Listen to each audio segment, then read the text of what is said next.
En abril de 2023, el filósofo coreano afincado en Alemania, Byung-Chul Han, pronunció una conferencia en la Universidad Católica Portuguesa de Lisboa, cuyo título es Sobre la esperanza, que integra el primer volumen de conferencias del autor, publicado en 2024, bajo el título de La tonalidad del pensamiento. La esperanza, dice Byung-Chul Han, tiene mucho que ver con la trascendencia, con la fe y el amor. Pero hoy trabajamos, producimos y consumimos, y en esta forma de vivir no hay ninguna trascendencia, y por ende, tampoco esperanza. Vivimos un tiempo desprovisto de fiesta, y un tiempo sin fiesta es también un tiempo sin esperanza. En nuestra sociedad de consumo y de rendimiento celebramos, pero ¿somos capaces de alegrarnos y alborozarnos? ¿Estamos hoy en condiciones de alegrarnos, de regocijarnos, más allá de los campeonatos de fútbol? ¿Estamos en condiciones de festejar?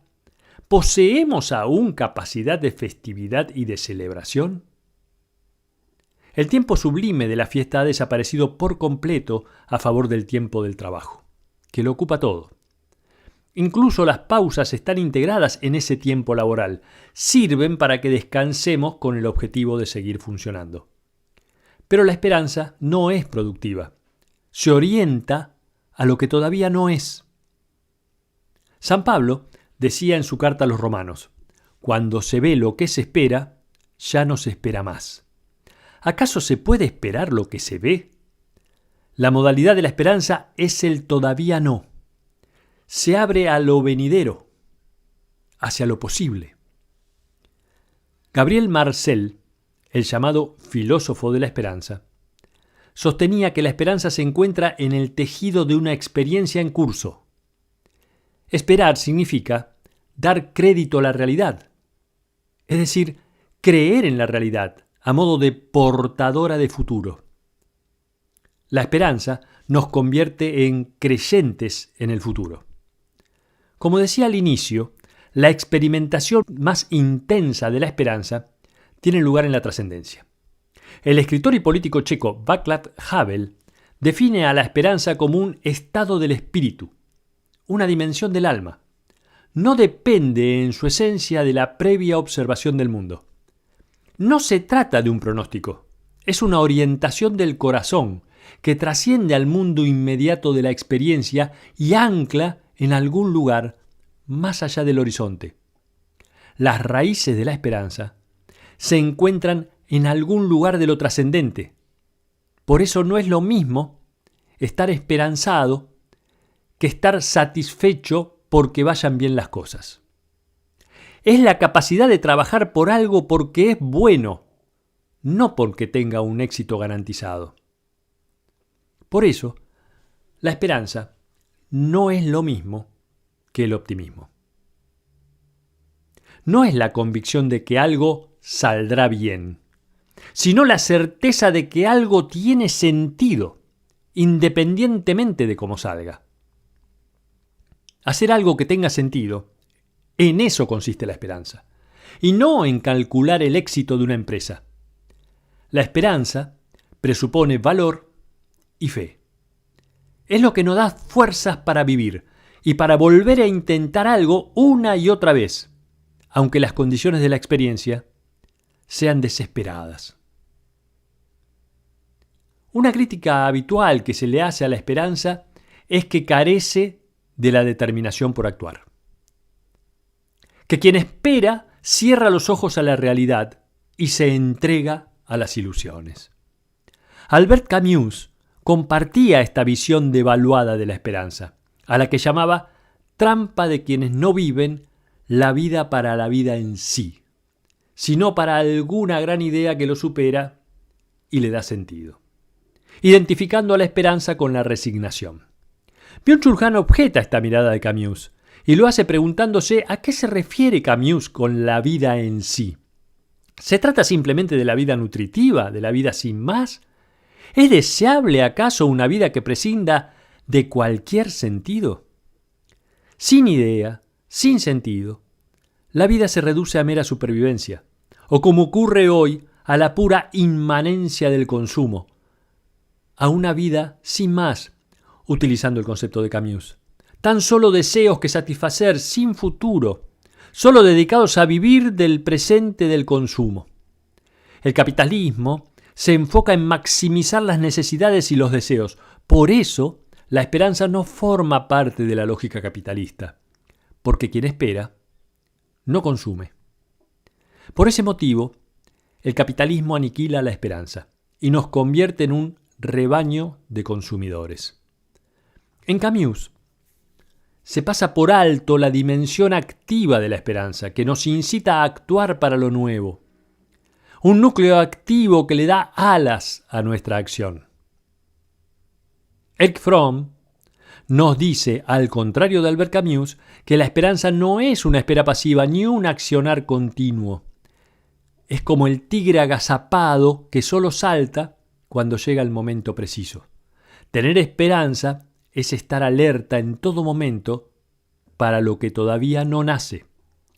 Los esperanzados están preparados para ayudar en el advenimiento de lo que está en condiciones de nacer. La esperanza es visionaria y profética, agudiza nuestra atención hacia lo que todavía no es. Es la partera de lo nuevo. Sin esperanza, no hay revolución ni futuro. Solo hay presente optimizado.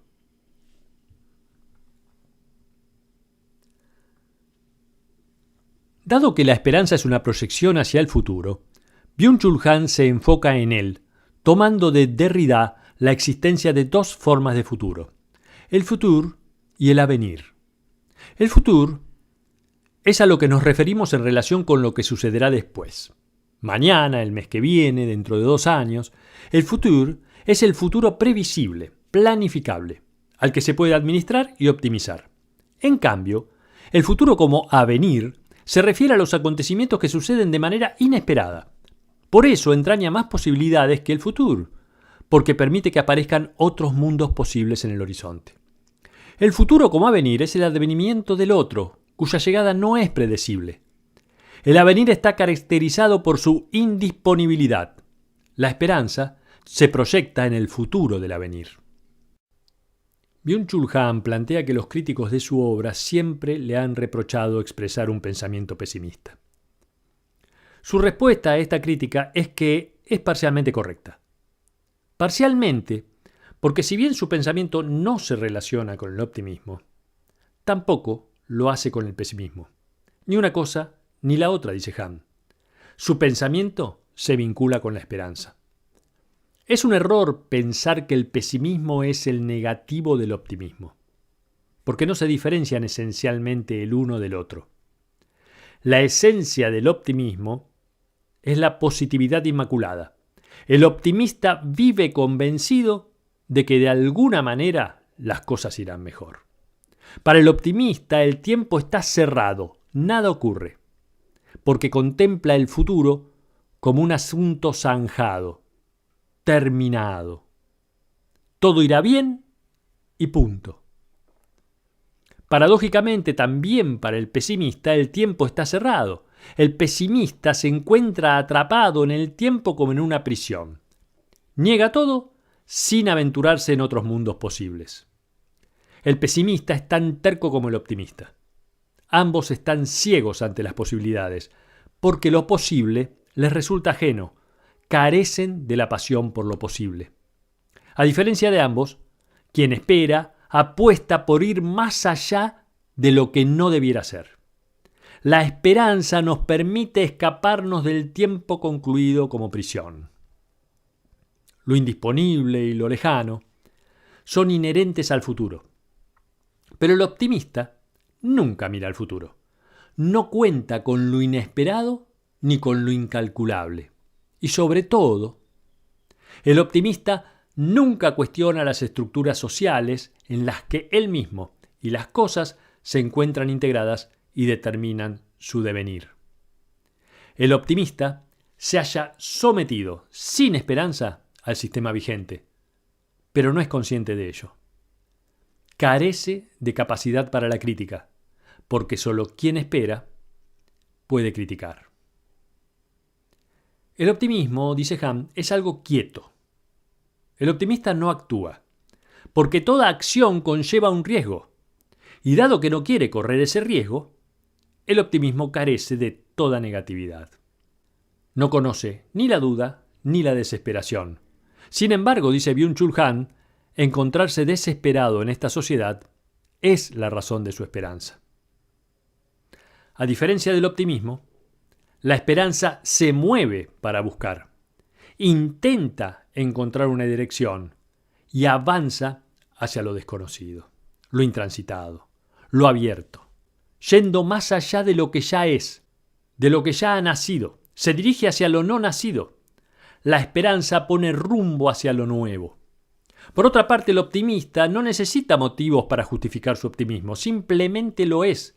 En cambio, la esperanza no viene dada naturalmente, va surgiendo. Incluso a menudo debe ser invocada porque, como decíamos, se caracteriza por su indisponibilidad y presupone un compromiso activo. Por eso Han reconoce no ser optimista sino esperanzado y afirma que lo que necesitamos hoy no es optimismo, sino una esperanza radical en lo nuevo, en una forma de vida completamente distinta que nazca de la negatividad de la crítica. Byung-Chul Han también diferencia la esperanza del pensamiento positivo o la llamada psicología positiva. La psicología positiva, al apartarse de la psicología del sufrimiento, solo se interesa por el bienestar, la felicidad y el optimismo de las personas. Según el pensamiento positivo, basta con sustituir los pensamientos negativos por otros positivos para vivir más felices. Mediante este simple mecanismo, los aspectos negativos de la vida se omiten totalmente. Y el mundo se presenta como un mercado de Amazon que nos proveerá de aquello que queramos gracias a nuestra actitud positiva.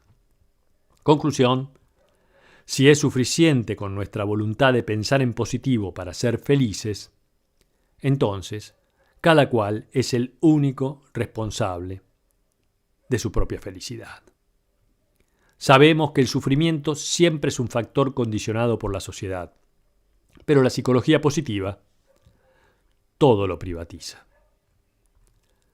Paradójicamente, el culto a la positividad aísla a las personas, las vuelve egoístas y erosiona la empatía. Porque la gente ocupada solo en sí misma ya no se interesa por el sufrimiento ajeno.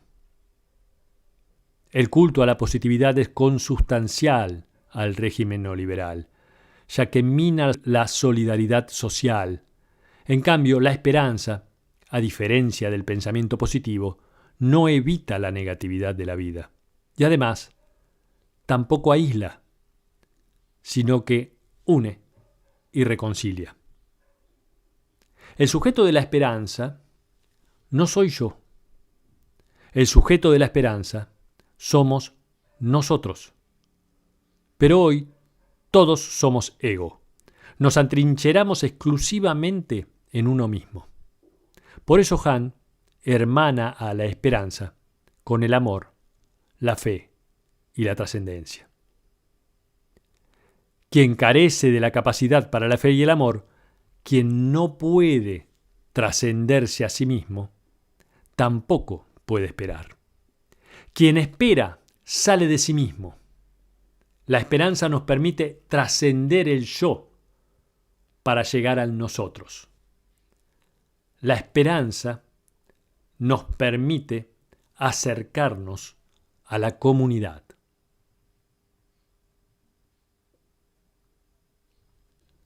Byung-Chul Han contrapone la esperanza con el miedo y los ubica como opuestos. Actualmente, el miedo recorre nuestro tiempo como un fantasma. Nos enfrentamos permanentemente a escenarios apocalípticos que están a la orden del día. Inclusive se ofrecen ya como mercancía. El apocalipsis vende. Este ambiente de fin de los tiempos impera no solo en la vida real. También se expresa en la literatura, el cine y el arte en general. Hoy miramos con temor un futuro sombrío. En todas partes falta esperanza. La vida se reduce a una carrera por resolver problemas y gestionar la crisis, en definitiva, a sobrevivir. La vida se sacrifica en el altar del miedo. Solo a través de la esperanza podremos recuperar una vida que sea algo más que mera supervivencia. porque solo la esperanza amplía el horizonte de lo futuro, de lo que tiene sentido. Por eso la depresión gestada en la falta de sentido constituye la expresión patológica de la desesperanza total. Porque al tiempo depresivo le falta futuro, le falta el avenir, la llegada de lo inesperado. El miedo amplía ese ambiente depresivo y junto al resentimiento impulsan a las personas hacia el populismo de derecha, promoviendo el egoísmo y el odio, erosionando la solidaridad y la empatía. La combinación de miedo y resentimiento contribuye a que la sociedad se embrutezca, y los discursos del odio, consecuencia del miedo, son prueba de ello. Por eso, asusando el miedo, se destruye a la democracia, que solo puede prosperar en un ambiente de diálogo y reconciliación. Miedo y democracia son incompatibles. El miedo es un popular instrumento de dominación, convierte a las personas en sujetos obedientes, como pasa en esta sociedad del rendimiento, donde todos tenemos miedo de no rendir. Y también tenemos miedo de pensar, de poseer una opinión propia, miedo de ser libres. Se expande el conformismo, también producto del miedo. El régimen neoliberal es un régimen del miedo. Aísla a los seres humanos, convirtiéndolos en empresarios de sí mismos. La competencia total y la presión por el rendimiento erosionan a la comunidad. El aislamiento genera miedo, miedo a fracasar, miedo a no estar a la altura, miedo a no ser capaz. Y precisamente es este miedo promovido el que termina incrementando la productividad. Dice Byung-Chul Han que el significado de la libertad es liberarse de las presiones. Pero el problema es que en el neoliberalismo la libertad genera sus propias presiones, que provienen desde dentro mismo del ser humano, sometiéndonos voluntariamente a la presión de ser creativos, eficientes y auténticos. Estas presiones no solo alimentan el miedo, también nos deprimen. El miedo, al igual que el pensamiento positivo, aísla. Todos sabemos que es imposible tener miedo cuando estamos juntos. El miedo nos necesita aislados y fragmentados, no genera comunidad, no genera un nosotros. Solo la esperanza entraña una dimensión del nosotros.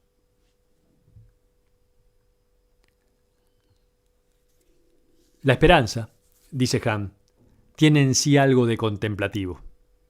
Se requiere postrarse y escuchar. Se trata de una delicada receptibilidad que le proporciona belleza y gracia. Si, como se dice, la esperanza es ciega, no lo es porque vive de ilusiones, sino porque se mueve hacia lo desconocido. El todavía no es el modo temporal de la esperanza. De allí que la esperanza es fermento de la revolución, de lo nuevo, del todavía no. No surge ninguna revolución del miedo. El miedo nos vuelve obedientes, sometidos y dominados. Solo a partir de la esperanza en otro mundo, en un mundo mejor, surge un potencial revolucionario. Si hoy no es posible ninguna revolución, es porque no podemos esperar, porque vivimos con miedo, sobreviviendo. La poeta austríaca Ingeborg Bachmann eleva a la esperanza a condición necesaria para que la vida sea posible. Porque la esperanza representa la condición humana por antonomasia. Es lo que guía a nuestras acciones, nos sostiene y nos da sentido. El ser humano vive en cuanto espera. La esperanza se despierta ante la pérdida total, se invoca ante el extravío total. Por eso la esperanza no es igual al optimismo. La esperanza solo es posible rota, como la felicidad. El a pesar de es inherente a la esperanza, que resiste, aún frente al desastre absoluto. Si eliminamos la negatividad del a pesar de y el desastre, solo nos queda la simple y pasiva banalidad del optimismo. Es la tensión entre lo imposible y el a pesar de lo que abre al futuro y hace posible la vida.